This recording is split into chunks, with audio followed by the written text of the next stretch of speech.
I'm sat with the legendary Carl Cox. You started DJing at family get-togethers, basically. Well, what I did really was when I first started playing music to family and friends, they liked the selection of records that I chose. So at the time it was kind of like Dwayne Eddy and Elvis Presley and Jackie Wilson, James Brown, my man. All sorts of things really, so I kind of started quite eclectic when I started.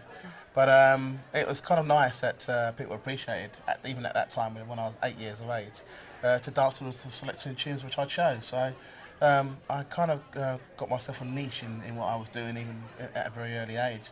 And then I took that kind of concept to where I am today as a DJ, but bought a set of decks from Freemans Catalogue for about 500 quid. And I started off as a semi-professional DJ.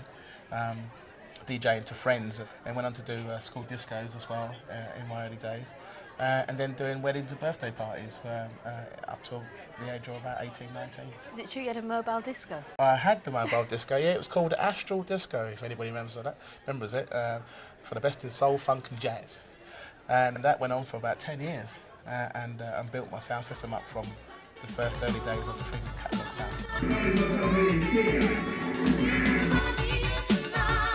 200 watts per side to the Carl Cox kind of 10k worth of sound when I started doing all the early rave parties.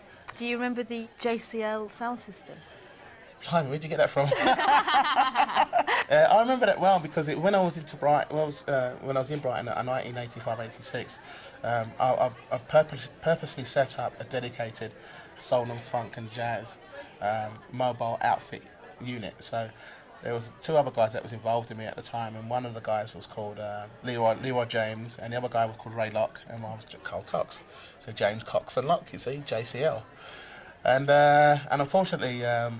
Catch the full episode on our YouTube channel. So this is Clubavision, and this is how it's done. This is Clubavision, Clubavision #1.